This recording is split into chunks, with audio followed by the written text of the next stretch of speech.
Boa noite a todos. Estamos em mais uma palestra da Semana de Imersão do Agronegócio. Bem-vindos. Hoje vamos é, trazer a professora Itana Maria Medeiros de Araújo, né, com o tema, ai, perdão, estou nervosa, gente. Áreas de Uhum. forragicultura, né? Doutora Itana vai trazer aqui o tema para a gente. Itana é zootecnista pela Universidade Federal do Rio Grande do Norte, doutora em Ciências Animal pela Universidade Federal do Mato Grosso do Sul, consultora de agronegócios rurais do SEBRAE e técnica de campo e tutora no curso do Senai do Rio Grande do Norte. Bem-vinda, Itânia. Tudo bem? Tudo bem, muito obrigada, Prazer né? recebê-la. O prazer é todo meu, né? Agradeço pelo convite, né? E fico muito feliz. Não conhecia, né? Nunca tinha ouvido falar sobre o Veterinando Anima, né? E fiquei bastante feliz de saber que é uma interação, né? Que pensar que a Bia é da Bahia, a Carol é de São Paulo, então tem essa interação, né? De todos os estados e eu acho que é algo assim bastante positivo. E só tenho a agradecer pelo convite, né? Estou aqui falando de Natal, do Rio Grande do Norte, né? A princípio, né, quando eu vi o tema áreas da forragicultura, é algo que é bastante amplo, né, se a gente pensar. Falaria para vocês aqui durante horas, né? Assim, tem muita coisa a ser falada, né? Mas eu tentei dar uma priorizada para a parte de pastagem, né? Trouxe um foco maior para a parte de pastagem, né? Que é algo que é visto de norte a sul do país, né? E que tem a sua importância, certo? Como a Bia bem apresentou, né? Eu sou Itânia Araújo, zootecnista, né? Atuo aqui no meu estado, né? Sou consultora de negócios rurais pelo Sebrae Rio Grande do Norte, né? Então eu atendo propriedades, né? Em uma região aqui do meu estado, né? E sempre tem a parte de pastagem cultivada. E também atendo, sou técnica de campo, né, do Senai Rio Grande do Norte e atuo como tutora presencial, né, do curso técnico em zootecnia pelo Senai também, né? Então, vamos dar prosseguimento aqui. E Tânia, só para deixar aqui claro para quem está presente, né, na palestra agora no momento, se quiser levantar a mão no momento da apresentação, tiver alguma dúvida, eles podem estar fazendo no momento, né? Ou deixar aqui no chat que a gente lê para a professora. Isso. Eu até prefiro, né, que vocês interajam, né, para ficar algo mais dinâmico e eu não ficar falando aqui sozinha, né? Então, qualquer dúvida, podem perguntar, podem interromper, falem aí no chat, as meninas leem aqui para mim, né, para eu não ter que ficar abrindo aqui, não ficar tendo que paralisar tudo, né, e vamos interagir, né, tirem as dúvidas. Eu não sei qual é o período que vocês estão agora, né? Imagino que tenha gente como a Bia que está no segundo período, ainda não viu nada dessa parte, né? Mas sempre tem alguma curiosidade, né? Independente de já ter cursado algo na área ou não, né? Então, quando a gente fala da parte de forragicultura, a pastagem tem o seu valor, certo? Então, quando a gente pensa em pastagem, aqui no meu estado tem bastante propriedades que têm pasto nativo, né? Então, eles não investem na parte de pastagem cultivada. Mas isso nos últimos 15 anos já veio mudando esse cenário, né? Muitos produtores já aderiram à questão de implantação de pastagens cultivadas. E claro, né, quando a gente pensa em pastagem, professora, mas o que eu vejo, o que eu planto lá no Mato Grosso do Sul, eu posso plantar aqui? Então, como uma boa zootecnista, né, a gente sempre diz que depende, né? Não adianta eu querer ver algo lá que eu vi lá na televisão, em uma reportagem. Tem um capim maravilhoso lá, eu vou plantar aqui e vai dar certo para mim. Então, a gente sempre tem que ter em mente, né, que para quando a gente vai escolher uma planta forrageira, né, para implantar, a gente sempre tem que entender como é a nossa realidade. Então, na hora da escolha da planta forrageira, né? Então, qual a cadeia produtiva? Se são bovinos, se é de corte, se são criados em sistema extensivo, se é mais intensivo, se são bovinos de leite, se são caprinos e ovinos, se são equinos. Então, cada animal vai ter a sua particularidade. Então, tenho que ter em mente a minha cadeia produtiva, o nível tecnológico a ser adotado, né? Então, eu tenho a possibilidade de irrigar, eu vou adubar, vou fazer uma correção de solo, né? Eu vou manter essa pastagem em regime de sequeiro, né? Que é quando não tem essa irrigação. Então, eu tenho que ter tudo isso em mente na hora da escolha da planta forrageira. E levar em consideração o investimento no estabelecimento ou formação de pastagem, né? Que eu digo muito, né, nos meus atendimentos, que a gente sempre tem que sentar e fazer conta, né? O produtor chega para mim e diz, eu queria fazer tal coisa, mas vamos sentar aqui e fazer conta, quanto isso vai custar, né? Isso é viável economicamente? Então, tudo a gente tem que ter um planejamento, né? Quando a gente fala em qualquer coisa que vá ser executado, né? Para que as coisas saiam conforme o planejado. Então, isso inclui um planejamento e projeção da exploração, uma análise de solo, né, que na maioria das vezes não é feita, mas que é de extrema importância, uma correção de solo, né, de posse dessa minha análise, eu vou ter a possibilidade de necessitar de uma correção ou não, né, um preparo do solo adequado, isso vou levar em consideração o tipo de solo que eu tenho, ali na área, se tem declive, se não tem. Uma adubação estratégica, eu quero intensificar mais o meu sistema, então eu vou entrar, além da adubação de correção, com adubação de manutenção, por exemplo, a semeadura ou plantio, e, por fim, a utilização da pastagem.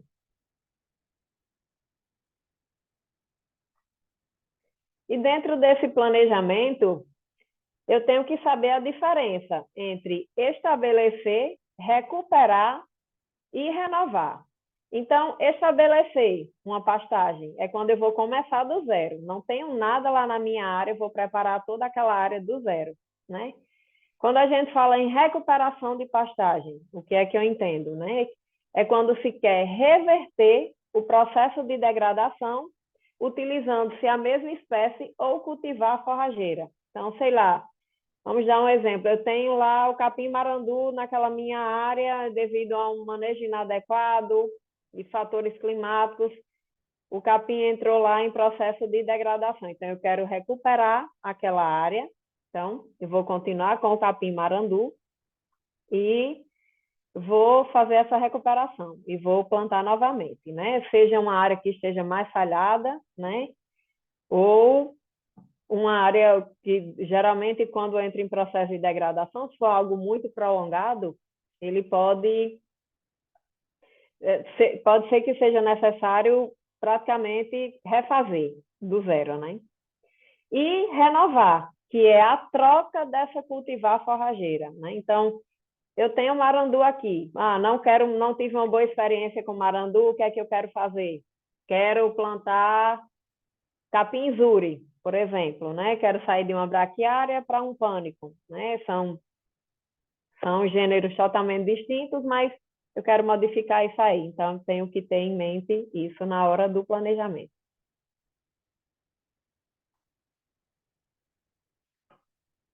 Então, quando eu falo na escolha dessa planta forrageira, eu digo muito, né? E lembro de um professor meu da graduação, né? Que ele perguntava assim, gente, vocês acham que tem o capim milagroso, né? E a gente sempre dizia que não, né? Porque não existe uma espécie ideal para todas as condições. Então, pode ser que o cultivar que eu trabalho aqui na região Nordeste, na região que eu atuo aqui, dentro do meu estado, no Rio Grande do Norte, pode ser que não dê certo lá no Centro-Oeste ou vice-versa. Então, cada região tem a sua particularidade, tem as condições climáticas que são, em algumas regiões são mais adequadas, em outras nem tanto, né? Como é o caso do nosso estado aqui, né? Que as chuvas não tem um período muito fixo, né? De chuva, então mês chove muito, mês não chove nada, né? Ou concentra ali em poucos meses do ano e durante o restante do ano é bastante seco, né? Diferente do Centro-Oeste, por exemplo, né? Que tem as chuvas mais certinhas, por exemplo. Então, não existe espécie ideal para todas as condições, né? Sempre ter isso em mente. Nem sempre o que eu vejo lá na televisão vai dar certo para a minha propriedade, né? Às vezes não dá certo nem uma propriedade vizinha a outra, imagine em regiões diferentes. Então, eu tenho que considerar o potencial produtivo da forrageira, né? E a adaptabilidade às condições de solo, clima e o manejo da propriedade. Então, se eu penso em uma pastagem com um piquete rotacionado e que é irrigado, por exemplo, né? Eu não posso deixar lá de qualquer jeito, né? Então, eu tenho que manejar corretamente, né? Dependendo da cultivar, algumas exigem que o manejo seja muito mais rigoroso do que em outras cultivares. Então, eu sempre tenho que ter tudo isso em mente, né? E outra coisa, as forrageiras, quanto mais produtivas, mais exigentes são em fertilidade de solo também, né? Além do manejo, a fertilidade de solo. Algumas aguentam mais desaforo, né? Como eu costumo dizer, né? Mas outras, errou o manejo, já é problema.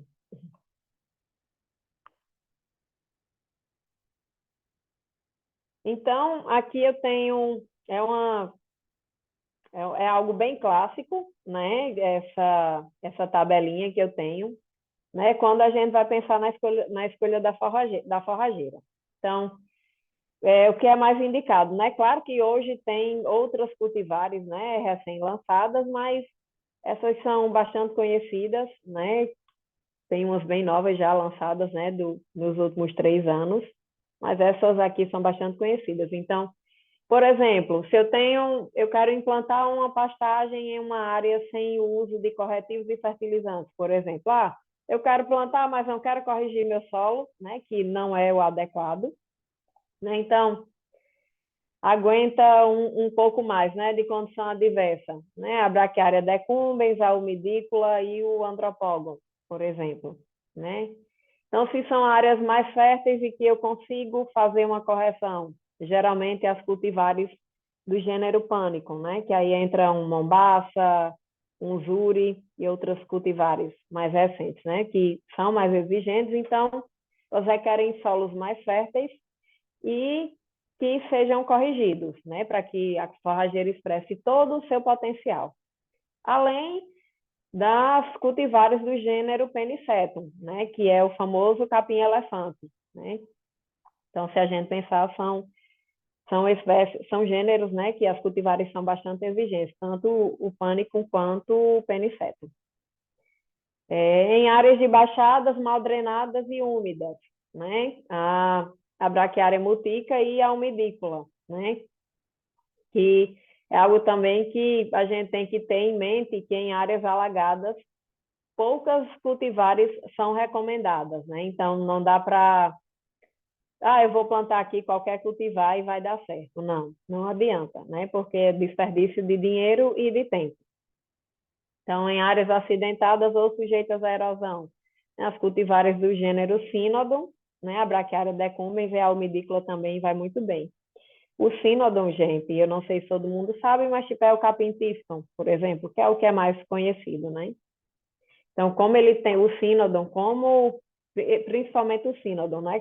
Como ele tem um hábito de crescimento mais rasteiro, né? O colmo dele é estolonífero, né? Assim, em estolão, né? Algo que vai se ramificando. Então, eu consigo implantar ele em áreas mais acidentadas, né? E dá bastante certo. E em áreas propícias ao ataque de cigarrinhas, né? O Andropogon gaianus, né? É cultivar a planaltina, e a braquiária brisanta, cultivar marandu. Mas hoje já tem bastante cultivares, né? Que são resistentes, né? A cigarrinha ou tolerantes, né? Então elas são atacadas, mas conseguem se desenvolver bem. Bia, se tiver alguma pergunta, viu, pode me interromper a qualquer momento, ok? E em áreas sujeitas a secas prolongadas, né? Como é o caso de vários municípios da região Nordeste, né? Então, os centros ciliares, que é o capim-búfal, né? Então, do capim-búfal tem várias cultivares, né? Que são utilizadas, por exemplo. Então, fiz o planejamento, o que é que eu tenho, o primeiro passo, a amostragem e análise de solo, né? Na maioria das vezes, os produtores não fazem, né, essa amostragem de solo, mas é algo de extrema importância, porque na maioria das vezes ele tem em mente, não, eu não vou gastar dinheiro com adubo, não vou gastar dinheiro com isso, né?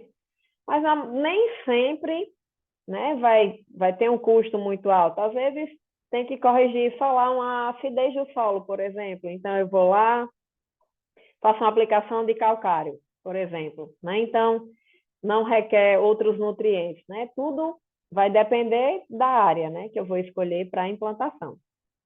Então, em relação à amostragem de solo, por exemplo, né? Então, a primeira etapa, né? Eu tenho lá uma área, sei lá, de 2 hectares, um exemplo, né? Então, eu vou subdividir essa área, né? Claro que eu tenho que observar, né? Como tem aí na figura, vocês conseguem visualizar, né? Tem áreas distintas. Ah, aqui é um solo mais arenoso, então tem uma quantidade maior de areia, aqui é mais argiloso.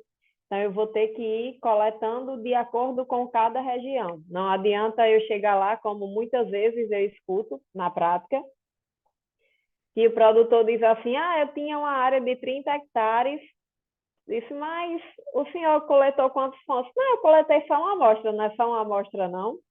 E isso, se a gente pensar em uma área de 30 hectares, por exemplo, você só coletar uma amostra, não é algo representativo da área. Então, eu tenho sempre que ter isso em mente, que não adianta eu dizer, ah, eu fiz uma coleta de solo, só coletei uma amostra e achar que está tudo certo, né? Então, esse resultado não vai ser o real ali da área. E antes de coletar essa amostra, né, eu tenho que remover a cobertura vegetal existente, né, mas sem retirar a matéria orgânica do solo, certo?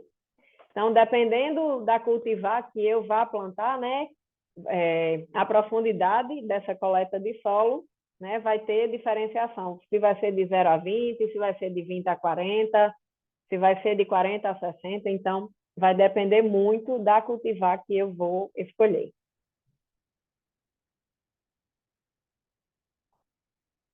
Então, por exemplo, escolhi lá uma área, coletei entre 20 e 30 amostras simples. Fui caminhando, né? Geralmente a gente indica que caminhe em zigue-zague, certo?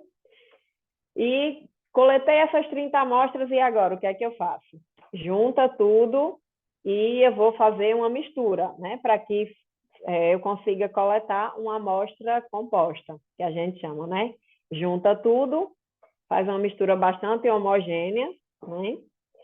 E faz essa coleta, e faz essa mistura, né? Para que eu colete aproximadamente 1 quilo a 1,5 quilo, né? O que eu indico, né? Para que seja levado ao laboratório.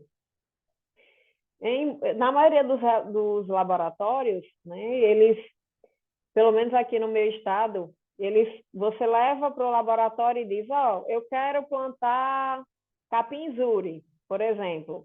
Né? Então, eles já dão a recomendação, ó, você tem isso aqui no seu solo, para você plantar o capim-zuri, você tem que fazer isso aqui, aplicar tanto de nitrogênio, quantidade X de fósforo, de potássio, tem que corrigir o solo com calcário, não tem. Então, tudo vai depender, né, da cultivar que você vai escolher. e partindo para a parte da correção, né, do solo. Então, a aplicação de calcário ou gesso, né, vai vir recomendado lá na análise, e caso não venha, né, sempre procure um profissional que consiga fazer essa interpretação e consiga fazer essa recomendação da maneira mais adequada possível, né, porque cada forrageira lá vai ter a sua exigência, né, em determinados nutrientes, né, então vai mudar bastante, né, tem capins menos exigentes e outros mais exigentes, então eu tenho que ter isso lá em mente. Então, a adubação de acordo com a necessidade, né? Então, não, eu só precisei aplicar calcário, ótimo. Então, vamos manter aquilo ali. Ah, mas eu quero intensificar, sei lá, vou fazer uma adubação nitrogenada, né? Para aumentar uma massa de forragem, por exemplo, melhorar o desempenho dos meus animais.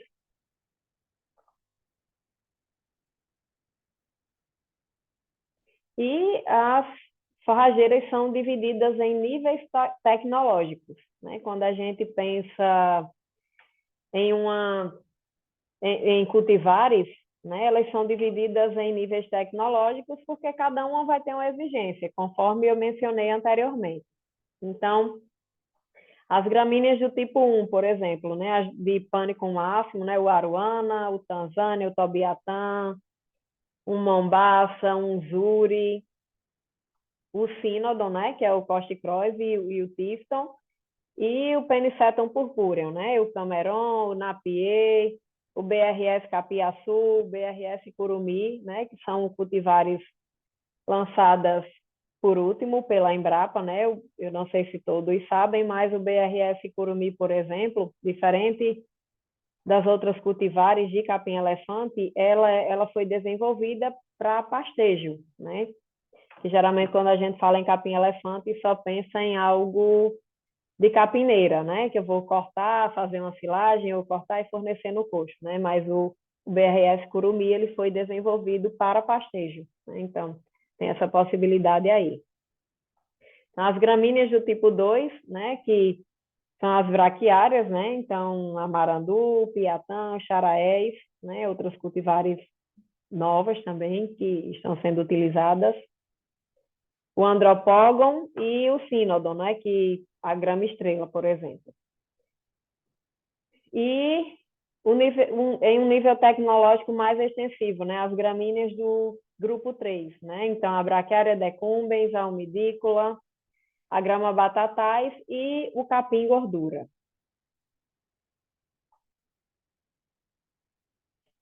Então, por que eu tenho que ter em mente tudo isso, né? Então, tudo vai depender da minha realidade, da minha região, se eu vou ter água disponível, né? Então, após essa parte da escolha de uma coleta de solo para análise, eu venho com o preparo desse meu solo, né? Então, eu escolhi lá aquela área, o que é que eu preciso fazer. Então, os principais objetivos de um preparo do solo adequado, né? Controlar as plantas invasoras, né?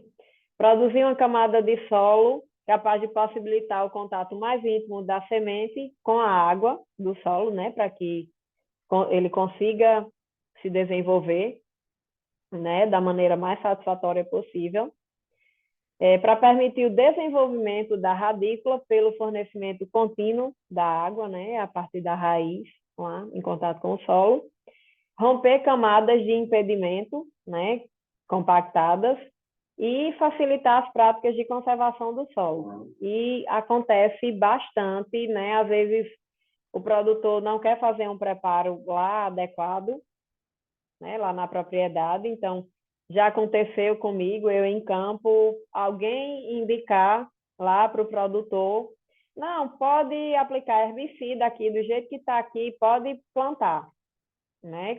Querendo fazer um plantio direto. Só que ele não levou em consideração que era uma área já compactada, que tinha muita planta invasora, então o resultado disso é que ele teve um custo bastante alto com a aplicação desse herbicida e no final das contas não deu resultado.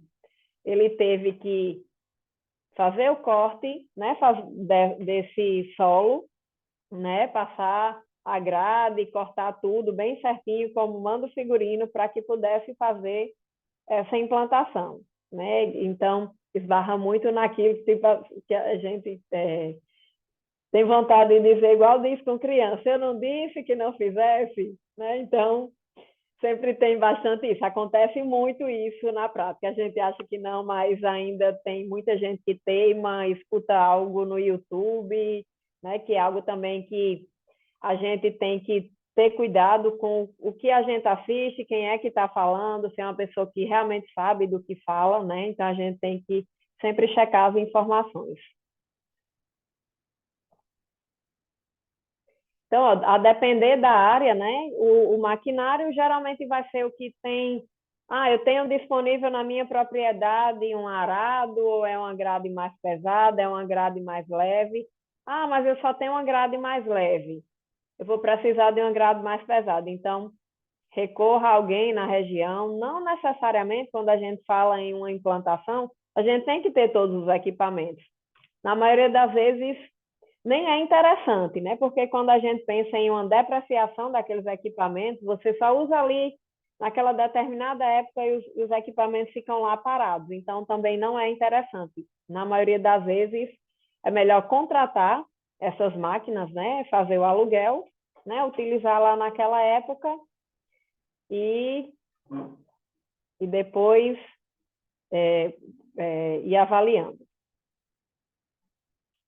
Então, o escarificador também é uma máquina que tem a possibilidade de ser utilizada e uma grade leve ou niveladora, né? Dependendo do tipo de solo, né? Geralmente a gente entra com uma grade mais pesada, depois vem uma grade mais leve e isso vai depender de cada solo, né? Se é um solo mais compactado, se não é, então os equipamentos vão ficar aí na dependência da área lá como fica. E outra coisa que eu bato bastante na tecla, né? Na hora da escolha da minha semente. Ah, mas eu não posso só ir lá e dizer que eu quero plantar capim-zuri e vou lá e chego lá na loja e digo, oh, eu quero uma semente de capim-zuri e compro e pronto e está tudo certo. Não. Então, quando eu penso na escolha da semente, é algo que eu tenho que fazer conta, avaliar os meus custos e avaliar a qualidade da semente, né? Que na maioria das vezes a gente só vai lá, observa lá, vê que tem lá o capim que você quer e compra e está tudo certo. Então, eu tenho que observar na hora da escolha dessa semente o valor cultural, né? Que o que é o valor cultural da semente, né? Esse valor cultural ele indica o número de sementes puras que podem germinar de 100 sementes comerciais semeadas no campo. Mas aí, como é que eu vou saber esse valor cultural? Então, vou fazer uma continha, né, que é a porcentagem de pureza vezes a porcentagem de germinação dividido por 100. Professora, mas como é que eu vou saber essa porcentagem de pureza e germinação? Gente, isso é algo que tem lá disponível, lá na embalagem do produto, né? Isso é uma exigência do Ministério da Agricultura, né? Tem que ter essas informações lá para quem vai lá comprar, né? Que não pode ser algo enganoso, né? Se diz que tem aquela quantidade lá de sementes puras, então tem que ter. Então, o que a gente pode, ainda falando, né, dessa parte da escolha da semente. Muitas vezes, aqui, por exemplo, na minha região, acontece muito, né? Os meus produtores, as propriedades que eu atendo, eles implantam muita pastagem cultivada, né? Então, aconteceu, né, recentemente, o que é que tem? Ah, eu tenho lá um saco de semente de 20 quilos que custa R$ 1.200. Esse saco dá para implantar uma área de 1 hectare, por exemplo. E eu tenho lá um saco de semente de 10 quilos que custa R$ 600, ou seja, a metade do preço. Mas aí ele olha para mim e pergunta, mas, Tânia, eu não posso pegar esse saco de 20 quilos, eu não vou plantar o dobro? né? Já que é um saco de 20 quilos, aí eu sempre, não, vamos avaliar aqui, né? Então, aconteceu muito que esse saco de 20 quilos, ele só tinha 40% de pureza, né? Então, quando a gente fazia as contas lá, para que ele implantasse essa área de 1 hectare, ele utilizaria esses 20 quilos de semente e custaria R$ 1.200. E esse saco de 10 quilos, ou seja, a metade da quantidade e a metade do valor, tinha em torno de 97% de pureza. Então, se a gente pensar em metade do valor e 97% de pureza, então o que é que eu quero dizer com isso, né? Beleza, tem lá 20 quilos, mas esses 20 quilos não são sementes puras, viáveis, que a gente considera. Então, não adianta, embora tenha aquela quantidade, parte daquilo ali vai ser solo, resto de palhada. Então, sempre levar isso em consideração. Então, com isso, a gente conseguiu que os produtores, né, os que eu consegui convencer, né, que eles tivessem uma redução significativa nos custos, né? Então, boa parte deles agora já dizem assim, ah, mas essa daqui não tem a porcentagem de pureza adequada, né? Então, eles já têm esse olhar voltado mais para isso, né? E quando mexe no bolso, né, aí é que eles fazem isso mesmo, né? Então, as sementes, né, se a gente pensar, teve um aumento significativo nos últimos tempos, né? Imagina que quando eu comecei a atuar na região, que eu atuo aqui no meu estado, comecei a atuar em 2019 e um saco de capim-maçai, que é o que eles mais utilizam na região, custava R$ 180, né? Que seria o equivalente ao plantio de 1 hectare. E hoje, esse mesmo saco de 20 quilos que planta 1 hectare custa R$ 1.200. Então, de 2019 para cá, né? Dá quase 5 anos. Então, imaginem aí o quanto não aumentou, né? Eles continuam implantando, continuam, mas aí a conta tem que ser bem mais regrada, né? E você pensar em algo que subiu quase 10 vezes mais, então, de fato, tem que sentar e fazer conta para ver o custo dessa implantação. E em relação às condições de semeadura, né? As condições ideais que a gente considera, né? São as ideais, né? Em época normal, geralmente no início das chuvas, com um solo analisado e corrigido, caso seja necessária essa correção. Um solo bem preparado. Então, o que é que eu quero dizer com um solo bem preparado? Às vezes tem lá um solo que é mais compactado, que tem bastante plantas invasoras, né? Que é de difícil controle. Então, não, muitas vezes, tipo, eu vou passar só aqui uma grade, por exemplo, né? Então, não vai resolver. Você implanta lá a pastagem e aquela planta invasora vai começar a competir, né? Com aquela pastagem cultivada, né? E como ela já está lá há mais tempo, na maioria das vezes, ela vai prevalecer naquela área. Então, a reposição de nutrientes, sempre que necessário. Então, professor, então eu não devo fazer uma reposição de nutrientes só no começo, quando eu vou plantar? Não. A partir do momento que você vai utilizando aquele pasto, né? Se a gente pensar, plantei aqui, coloquei os animais para pastejar. Então, a partir do momento que vai rebrotando esse pasto, ele vai demandando de nutrientes do solo para que consiga ir rebrotando e dando continuidade, né? Completando o seu ciclo de crescimento. Então, eu tenho sempre que ir fazendo análises de solo, né, rotineiras, para que sejam feitas correções caso seja necessário. E isso vai depender bastante também da intensificação do sistema. Então, em áreas que eu tenho uma taxa de lotação mais elevada, né, um pastejo rotacionado, por exemplo, né, ele vai ter uma exigência maior, né, e a depender da forrageira a ser utilizada. Então, equipamentos em boas condições, né, na hora dessas condições, né, na hora da semeadura, a compactação adequada da semente, né, então, a braquiária tem uma porcentagem de profundidade de semeadura, o pânico tem outra, então você sempre tem que levar isso em consideração. né, na hora de compactar essa semente, né? O pessoal utiliza bastante de um rolo, né, para compactar, que é algo mais superficial.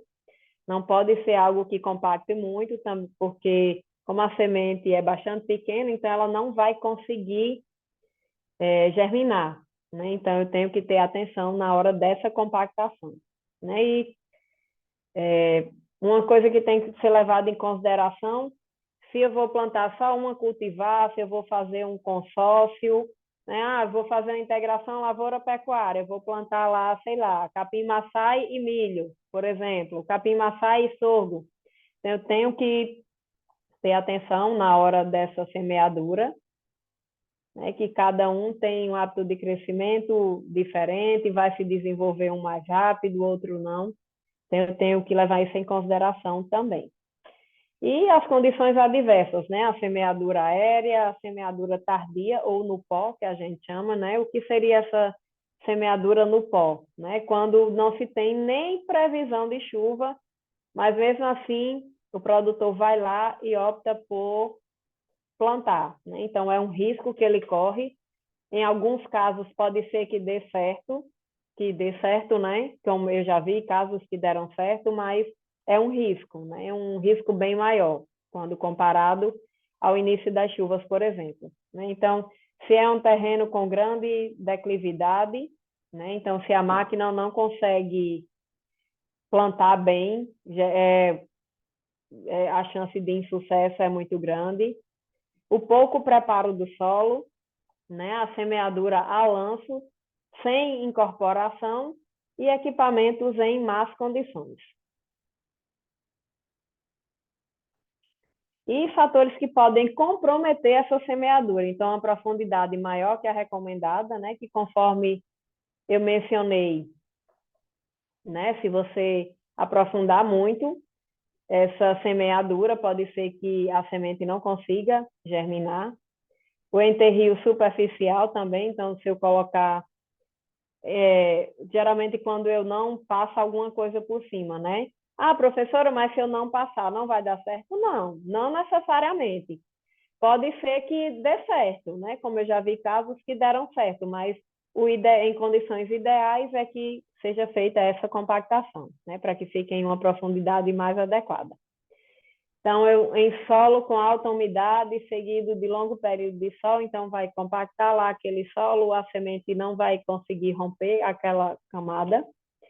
O ataque de insetos, que é algo muito comum, então, áreas que tem bastante incidência de formigas, por exemplo, né? A semente germina lá e o inseto vai atacando. Ataques de aves e roedores e a ausência de teste de germinação, né? Que é algo que o teste de germinação é algo que a gente pode fazer. Então, eu peguei lá, peguei um vasinho, um pote, posso pegar lá as sementes e colocar lá. Então, eu faço uma contagem. Ah, coloquei aqui 100 sementes.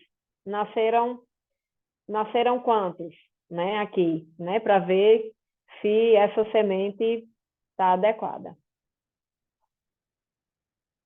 Então, os tipos de semeadura, né? A semeadura a lanço e a semeadura mecanizada em linha. Eu, particularmente, gosto bastante da semeadura a lanço. Eu tenho visto, né, na prática que fica muito mais uniforme, né, quando comparada à semeadura em linha, né, na parte mecanizada. Mas, claro que se você tem uma máquina, né, que planta em linha, né, você vai utilizar daquilo para que o seu custo não seja tão elevado. Mas se eu não tenho nem a semeadora em linha, que planta em linha, nem a lança. Então, dê preferência à semeadura a lança.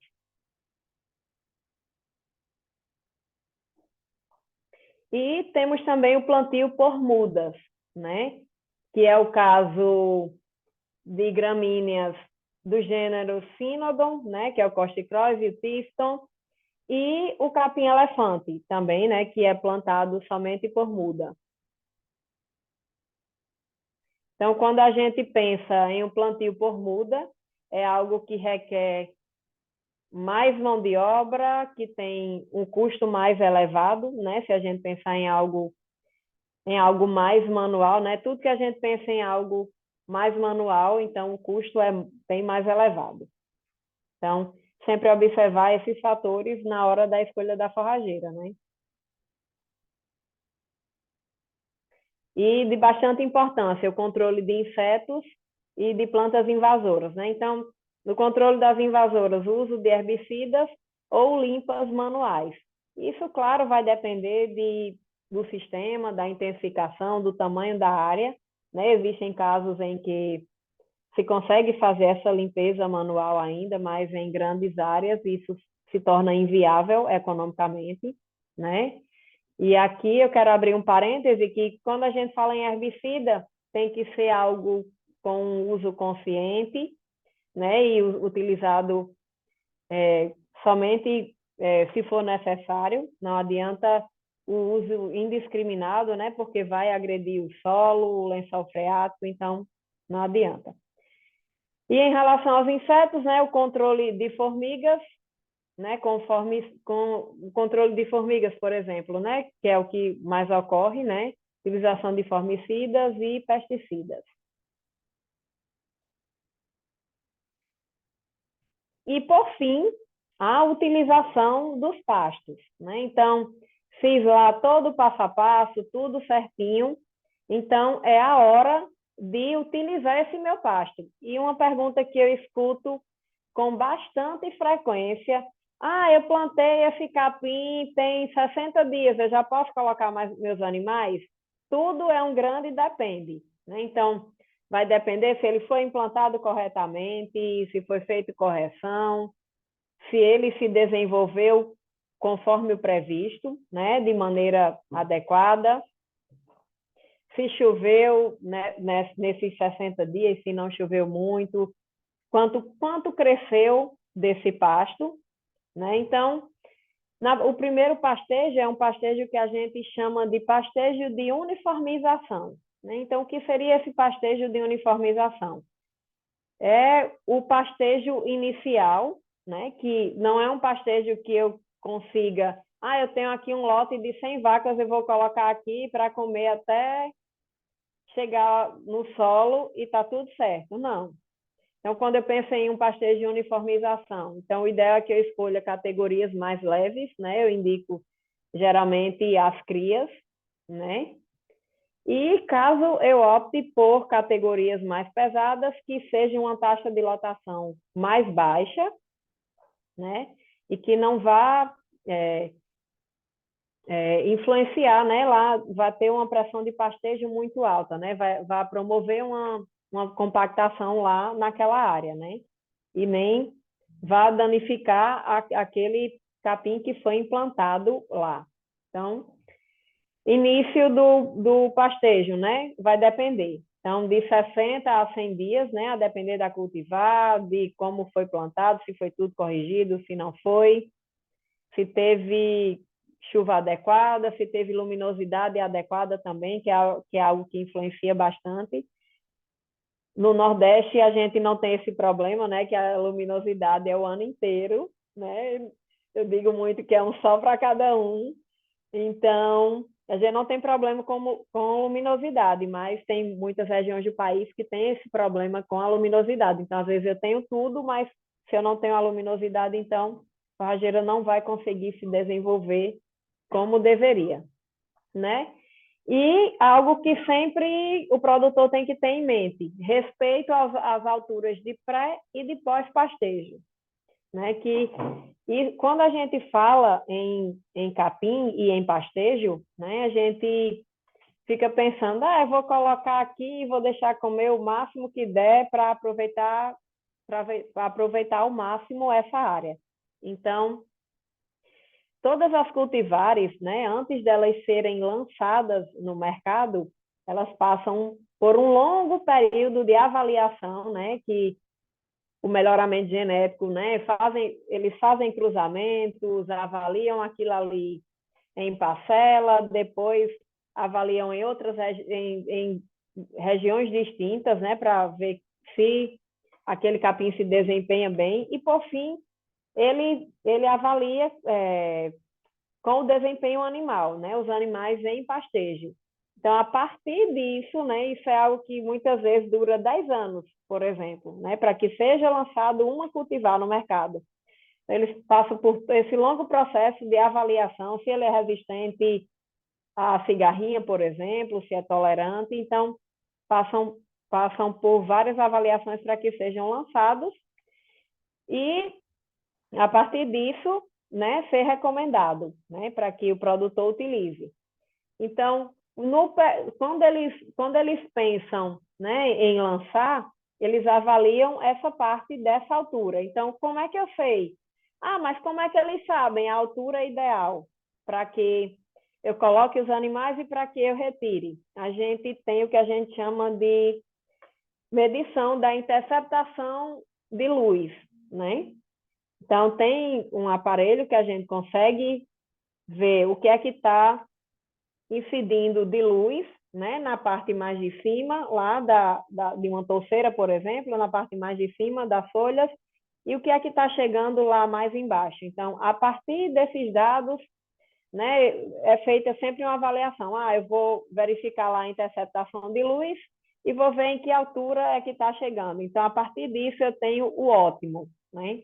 Então, por exemplo, o capim-mombaça, eu recomendo que coloque os animais quando o capim está entre 80 e 90 centímetros, né? Que é quando ele vai interceptar lá entre 90 e 95% de luz, né? Quando ele vai estar no ótimo dele de valor nutricional, né? Para que os animais consigam ter um bom desempenho e possam expressar todo o seu potencial. E no pós-pastejo, do mesmo jeito, né? A gente avalia, né, e verifica lá, né, qual é a altura ideal, que geralmente é em torno de metade. Então, se eu penso em uma mombaça com 80 a 90 centímetros, eu vou pensar de 40 a 45 centímetros para retirar os animais, porque abaixo disso, né, diminui a quantidade de folha e os animais diminuem o desempenho, né? Se você pensar que nas folhas está o maior valor nutricional, né, maior porcentagem de proteína, né, que é o que faz com que os animais expressem um ganho de peso mais satisfatório, por exemplo, aumenta a produção de leite. Quando está nessa altura mais baixa, então vai cair o desempenho desse animal. Então, sempre ter isso em mente também, né, na hora do manejo do pasto. Aqui é uma pastagem de capim-maçai, né? Essa pastagem ela tinha sido implantada há aproximadamente uns 65 dias, né? Nessas condições, eu já indicaria um pastejo, por exemplo, né? Mas claro que com uma categoria mais leve. Aqui, né, a realidade aqui do meu estado também é capim-maçai, os produtores plantam bastante o capim-maçai, que é algo que vem resistindo bastante aqui, né? E uma mensagem que eu quero deixar para vocês é que sem todos esses cuidados não adianta, né? Eu brinco muito que é rasgar dinheiro. Se eu não estou disposto a fazer tudo como manda o figurino ou o mais próximo possível disso, que também a gente sabe que isso é bastante oneroso, né, para o produtor. Então, mas sempre tem em mente, eu quero plantar 10 hectares, mas eu só consigo fazer metade das coisas. Não, plante só 5, mas plante da maneira adequada, né? Para que corresponda lá ao que você precisa e consiga atender às necessidades da propriedade e do seu rebanho. E gostaria de agradecer, né, o convite aí de vocês. Fico muito feliz, né, em saber que é uma interação de todos os estados, né, de vários estados, né? E está aqui meu e-mail, caso alguém tenha alguma dúvida, pode entrar em contato, né? Embora eu seja do Nordeste, né, e esteja aqui atualmente, mas passei um tempo no Mato Grosso do Sul, então conheço bem realidades distintas, né? E sei pincelar bastante o que é que pode ser usado aqui, o que é que não pode, né? Então tenho essa bagagem aí. E qualquer dúvida é só falar. E muito obrigada. Obrigada, Itânia, por trazer seu conhecimento. Foi um prazer recebê-la. Em nome da equipe do Veterinando, agradecemos por ter aceitado o convite. né? Vou abrir aqui para o pessoal, caso tenha alguma pergunta, alguma palavra para a Itana, fique à vontade.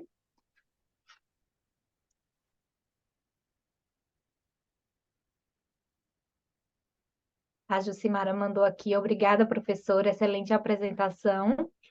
Muito obrigada. Mandou no chat. Vou aproveitar para deixar um recadinho para todos, né? É, nós temos as redes sociais do Veterinando, no Instagram e no YouTube, então vão lá, se tiraram fotos aí, ou se tirarem ainda, dá tempo, né? Tirar um printzinho aí da tela, mostrar, marcar. A Itana, se quiser deixar também a rede social aqui, né? Para que eles possam seguir e marcar. A minha rede social, meu Instagram é Itânia Araújo, tudo junto. Itania Araújo, tudo junto. Pronto, vamos tirar aí. Vocês compartilham, Itânia, a tela, que eu não sei se na gravação vai estar aparecendo o nosso rostinho aí, Agora, peraí. por conta da tela que está compartilhada. Isso, Deu certo? pronto, agora está aparecendo você aqui em tela cheia. Ok. Pronto, então é isso, né? Nosso Instagram lá, veterinando.anima. Sigam lá, marquem a gente, tirem prints aí. A Jussiele mandou, Itânia, meio tema. A Célia Maia também agradecendo. E só um lembretezinho que a gente deixou aqui no chat a lista de presença, né? Então, nós temos aí um prazo de 30 dias, pessoal, para enviar o certificado, né? Que compete aí as horas desses encontros. Lembrando também que a presença deve ser 75% do evento, né? De toda semana aí nós tivemos várias palestras, já amanhã ainda tem palestra. Então, é só preencher o formulário aí que está no chat. Se alguém tiver dúvida, também tem um e-mail, veterinando.anima@gmail.com. Podem entrar em contato por e-mail também para tirar qualquer dúvida referente aí à certificação, a outras palestras, enfim. E, Tânia, quero agradecer mais uma vez, né? Muito obrigada por trazer aí seu conhecimento para a gente. Foi muito bom a palestra. Agradeço muito em nome de toda a equipe veterinária, de todos que estão presentes, dos alunos aí que puderam participar.